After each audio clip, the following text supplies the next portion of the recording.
वित्त मंत्री निर्मला सीतारमण ने आज बजट पेश कर दिया है। इस बजट से काफी उम्मीदें थी, खासकर मिडिल क्लास को टैक्स में राहत मिलने की काफी उम्मीदें थी। एक तरह से हम कह सकते हैं कि सीतारमण ने उन उम्मीदों को पूरा नहीं किया है, क्योंकि उन्होंने राहत तो दी है इनकम टैक्स में, लेकिन दूसरे तरह से दी है। मैं हूं मनी कंट्रोल से राकेश रंजन, मेरे साथ हैं टैक्स एक्सपर्ट अभिषेक कनेजा। बजट में जो ऐलान सीतारमण ने किया है उसको लेकर क्या सोच है, ये हम अनिजा जी से जानने की कोशिश करते हैं। नमस्कार अनिजा जी। नमस्कार राकेश जी।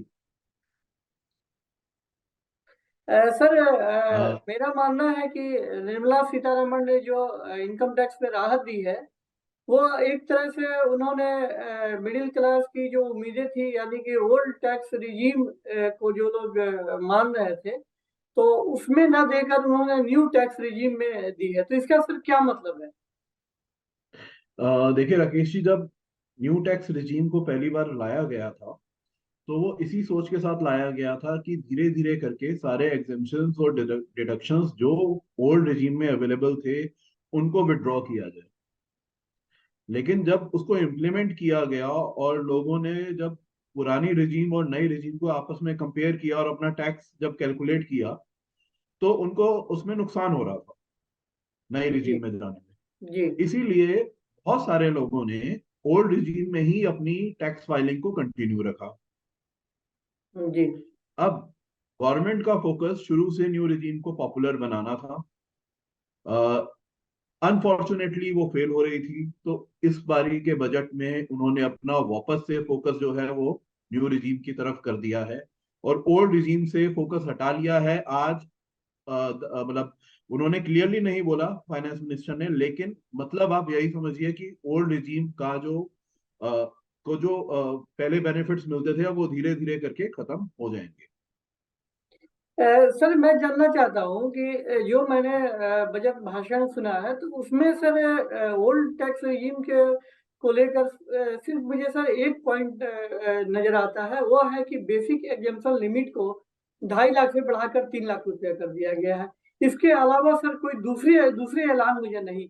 तो सर आपका क्या मानना है? क्या सर कुछ दूसरी बातें भी हैं क्या?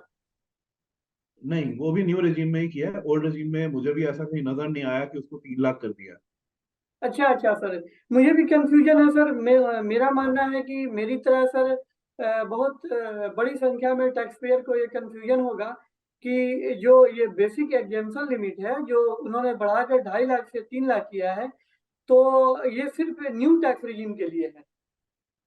फोकस सिर्फ न्यू टैक्स रेजिम की तरफ है। जो 5 से 7 लाख का भी उन्होंने ऐलान किया है फाइनेंस मिनिस्टर ने कि आपको 7 लाख तक कोई टैक्स नहीं देना, वो भी न्यू रेजिम के लिए ही है।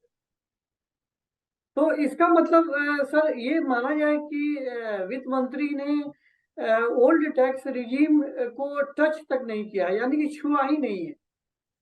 हाँ, उसमें कोई चेंज नहीं है। सिर्फ एक बदलाव ये आया है जो कि बहुत हाई इनकम के टैक्स पेयर होते हैं जिनके ऊपर सरचार्ज लगता है, उनका जो हाईएस्ट अमाउंट था वो 37% था। सरचार्ज का रेट था, उसको जी। 25% कर। इसके अलावा सर ओल्ड टैक्स रिजीम के लिए किसी भी तरह का ऐलान नहीं किया गया है। इसके अलावा कोई बेनिफिट नहीं। अच्छा अच्छा। तो सर अब ये तो कैलकुलेशन के बाद पता चलेगा कि सर ये दोनों को कंपेयर करने के बाद पता चलेगा कि अब ओल्ड टैक्स रिजीम और न्यू टैक्स रिजीम को अपनाने पर किसमें टैक्स पेयर का फायदा है, खासकर जो नौकरी पेशा वर्ग है, जिसकी आमदनी 8 लाख 10 लाख 12 लाख रुपए सालाना है। तो उसके लिए सर कौन सा रिजीम अच्छा रहेगा? सर आप क्या मानते हैं सर? देखिए, अब जो वो न्यू टैक्स रेजिम में कुछ बेनिफिट्स दिए गए हैं, जैसे कि स्टैट्यूटरी डिडक्शन पहले नहीं मिलता था वो मिल रहा है। उसका जो टैक्स लिमिट है वो 5 से 7 कर दिया है, बेसिक एग्जेम्पशन लिमिट एक तरह से। तो काफी एसएससीज के लिए अब न्यू टैक्स रेजिम फेवरेबल हो जाएगा। खास तौर से जो नए टैक्स एसएससीज हैं, नए टैक्स पेयर्स हैं, जो यंग जनरेशन अभी अभी नौकरी स्टार्ट कर रही है, उनके लिए कुछ बेनिफिट इसमें बढ़ गया है न्यू रिजीम में, जो कि पहले नहीं थे। अदरवाइज जो पुराने टैक्स पेयर्स हैं उनके लिए हमें फिर से वही सारी चीजें करनी पड़ेंगी, उनका कैलकुलेट करना पड़ेगा कि उनको किस में जाने में ज्यादा फायदा है, किस रिजीम। सर एक बहुत बड़ा सवाल जो मेरे दिमाग में आता है वह यह है कि पुराने रिजीम में सर हमें इन्वेस्टमेंट पर बहुत सारे वो बेनिफिट मिलते थे। न सिर्फ इन्वेस्टमेंट पर बल्कि सर होम लोन लेने पर मिलते थे, और बच्चों को पढ़ाने पे मिलते थे, और जो एलटीसी के तहत चीजें आती हैं करीब 1 दर्जन वो इन्वेस्टमेंट ऑप्शंस आते हैं। तो उसमें सर वो निवेश करने पर हमें फायदे मिलते थे, टैक्स डिडक्शन मिलते थे।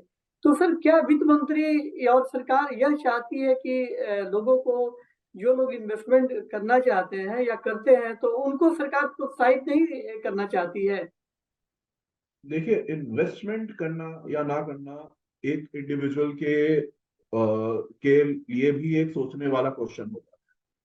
ठीक है, अगर आपने इन्वेस्टमेंट करनी है, जो टैक्स रिडक्शन मिलती है वो एक एडेड एडवांटेज रहती है।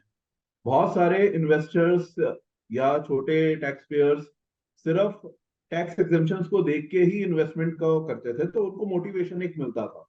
जी लेकिन लॉन्ग टर्म कैपिटल फॉर्मेशन के लिए इन्वेस्टमेंट करना बहुत जरूरी होता है किसी भी इंडिविजुअल के जी लिए। ये चीज आ, हर एक टैक्स पेयर को समझनी पड़ेगी कि अगर आपको अपने आप को फ्यूचर में सेव करना है, सिक्योर करना है और एक फाइनेंशियली फ्री लाइफ को जीना है, तो आपको सिर्फ टैक्स एग्जेम्पशंस पे फोकस नहीं करना पड़ेगा, आपको अपनी overall tax planning, investment planning पे फोकस करना पड़ेगा। लेकिन सर आपका कहना सही है, लेकिन व्यवहारिक रूप से सर मैं देखता हूँ कि अगर हम 10 लोगों से अगर हम पूछें, अगर बात करें, तो सर 8 लोग तो जरूर ये बोलेंगे कि वो ईएलएसएस में भी इसलिए इन्वेस्ट करते हैं, म्यूचुअल फंड की टैक्स स्कीम में, ताकि उन्हें टैक्स बेनिफिट मिलता है। वो इसलिए होम लोन में भी ज्यादा दिलचस्पी दिखाते हैं कि उनका बहुत सारा पैसा जो है वो टैक्स में नहीं जाता है, और लंबे समय में वो घर के मालिक बन जाते हैं। तो मुझे तो सर लगता है कि अभी जो स्थिति है, जो जमीनी हकीकत है, उसमें सर ये जो हमारे टैक्स बेनिफिट और जो टैक्स एग्जेंशन मिलते हैं उसका बहुत बड़ा रोल रहा है।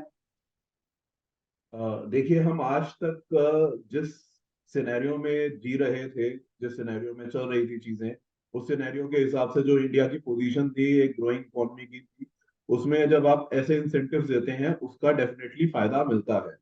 अगर लोगों को बेनिफिट नहीं दिए जाते कई चीजों के, जैसे एलआईसी के या म्यूचुअल फंड के, तो बहुत सारे लोग एलआईसी या म्यूचुअल फंड की तरफ देखते भी नहीं। जी जी। तो सर आज भी इंडिया की जो एक्चुअल पोजीशन है वो काफी हद तक इस चीज पे डिपेंड करती है कि आप इंसेंटिव दे रहे हैं या नहीं दे रहे हैं। अगर आप इंसेंटिव देते हैं तो डेफिनेटली फंड्स का मोबिलाइजेशन उस तरफ होता है, इसके ऊपर कोई डाउट नहीं है। लेकिन अब गवर्नमेंट का फोकस वो नहीं रहा। गवर्नमेंट का फोकस ऐसा लगता है कि वो चाहते हैं कि हमारे पास टैक्स कलेक्शन और बढ़ता जाए धीरे धीरे करके, और हम टैक्स एग्जेम्पशंस जो आज तक दे रहे थे उनको धीरे धीरे करके विड्रॉ करते जाए।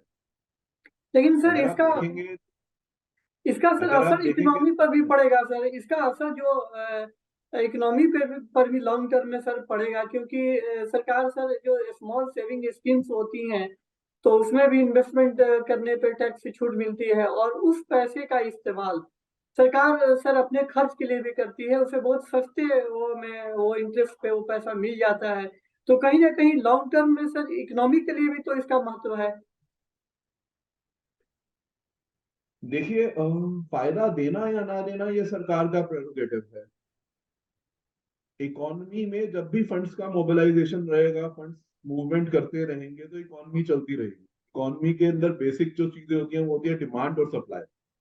अगर डिमांड बढ़ रही है, अगर हमारी कंजम्पशन की डिमांड बढ़ रही है और सप्लाई उसको मीट कर रही है, तो इकोनॉमी ग्रो करेगी। फंड्स मोबिलाइजेशन के रूट्स बदल जाते हैं, लेकिन इकोनॉमी अगर ग्रो कर रही है, जैसे कि अभी हमारी इकोनॉमी ग्लोबली इकोनॉमीज डाउन है लेकिन हमारी इकोनॉमी ग्रो कर रही है, तो हम ये अज्यूम कर सकते हैं कि आगे भी इकोनॉमी इसी तरीके से ग्रो करती रहेगी। एक छोटे इन्वेस्टर्स के लिए या एक छोटे टैक्स पेयर्स के लिए बेनिफिट्स देना बहुत अच्छा रहेगा, रहता है। जी लेकिन अगर सरकार उसको विड्रॉ कर लेती है तो इसमें हम ज्यादा कुछ बात कर ही नहीं सकते। जी सर, सरकार सर चाहे जो कुछ भी करे, लेकिन एक बात तो तय है कि टैक्स पेयर और खासकर मिडिल क्लास के जो लोग हैं, जो टैक्स पेयर्स हैं, उन्हें अपने बचत की आदत को बदलने में बहुत समय लगेगा, और उन्हें यह समझना पड़ेगा कि अब जो बचत करनी है उन्हें वो खुद के लिए करनी है, यानी कि उन्हें टैक्स में कोई फायदा नहीं होने जा रहा है। सर दूसरी बात एक, सर मैं आपसे ये जानना चाहता था कि महिलाओं के लिए सर एक सेविंग स्कीम की शुरुआत हुई है आज। निर्मला सीतारमण ने ये इसका ऐलान किया है, तो सर ये क्या है और इसके क्या फायदे हैं? ये एक्चुअली कुछ क्या है ये? तो ये छोटे डिपॉजिट्स हैं 2 लाख रुपए तक के, जो कि आप पोस्ट ऑफिस में जाके कर सकते हैं 2 साल के पीरियड के लिए। और इस पे 7.5% का इंटरेस्ट मिलेगा। तो अगर एक मतलब इसका जो इम्पैक्ट है वो छोटे शहरों में या कम इनकम वालों के लिए थोड़ा सा ज्यादा बेनिफिट रहेगा। क्योंकि अगर आप बाकी इन्वेस्टमेंट स्कीम्स को भी देखा जाए जिनके पास फंड ज्यादा होते हैं, तो उनके पास और भी एवेन्यूज होते हैं अपने फंड्स को मोबिलाइज करने के लिए, इंटरेस्ट कमाने के लिए। तो सर इस स्कीम का मकसद क्या है? इस स्कीम का मकसद क्या है? इस स्कीम का मकसद ये है कि आप छोटे छोटे जो निवेशक हैं उनको, उनके लिए एक नया इंस्ट्रूमेंट है पोस्ट ऑफिस के थ्रू, जैसे केवीपीज हो गए या और भी पोस्ट ऑफिस में और भी इन्वेस्टमेंट स्कीम्स होती हैं, ये भी उन्हीं की तरह ही एक इन्वेस्टमेंट। तो सर इसमें टैक्स डिडक्शन का फायदा मिलेगा? ऐसा तो कुछ नहीं नजर आया मुझे बजट की इसमें, डॉक्यूमेंट में। तो सर मुझे तो इसका मकसद ज्यादा समझ में नहीं आ रहा है कि सिर्फ महिलाओं के लिए जो स्कीम है। सर अभी भी बैंक के जो एफडी है या बाकी जो दूसरे एफडी हैं पोस्ट ऑफिस वगैरह के, तो उनपे भी सर इंटरेस्ट रेट अब धीरे धीरे बढ़ रहा है। तो इसमें सर अगर 1-1.5% का इंटरेस्ट रेट ज्यादा के लिए सर कोई इस स्कीम में दिलचस्पी दिखाएगा, तो इसकी तो सर मुझे ज्यादा संभावना नहीं लगती है। देखिए, मैं वही कह रहा हूँ कि अगर आप मार्केट में जाते हैं तो आपको अलग अलग इंस्ट्रूमेंट्स मिल जाते हैं जिसमें जिसमें इस रेट के 7.5, 8, 9% के आसपास काफी चीजें अवेलेबल हैं। लेकिन कुछ लोगों को पोस्ट ऑफिस के नाम से एक सेफ्टी सिक्योरिटी फील होती है, उनके लिए बेनिफिशियल। अगर पोस्ट ऑफिस की बाकी स्कीम्स भी देखी जाए तो 7 से 8% के बीच का रेट ऑफ इंटरेस्ट है कई स्कीम्स के ऊपर। लेकिन वो थोड़ी लॉन्ग टर्म होती है, ये एक शॉर्ट टर्म स्कीम है, ये सिर्फ 2 साल की स्कीम, जी। सर जिसमें प्री महिलाओं के, मैच्योर विड्रॉल भी अलाउड है। जी सर महिलाओं के लिए और कोई महत्वपूर्ण ऐलान तो वित्त मंत्री ने किया नहीं है? हाँ जी, महिलाओं के लिए नहीं किया लेकिन सीनियर सिटीजन के लिए किया। सर उसमें क्या किया सर? सीनियर सिटीजन जो सेविंग स्कीम होती है जिसमें पहले 15 लाख की लिमिट थी, उसे अब 30 लाख कर दिया। यानी सर उसमें मतलब अब 30 लाख रुपए तक का वो इन्वेस्टमेंट उसमें किया जा सकता है। हाँ, हाँ, हाँ जी। तो इससे क्या सर रिटायर्ड लोगों को फायदा होगा, किस तरह से फायदा होगा? इससे रिटायर्ड लोगों को और सीनियर सिटीजन उनको फायदा होगा। तो सर किस तरह से होगा सर, जो पहले की स्थिति थी और अब की स्थिति में क्या अंतर आ जाएगा?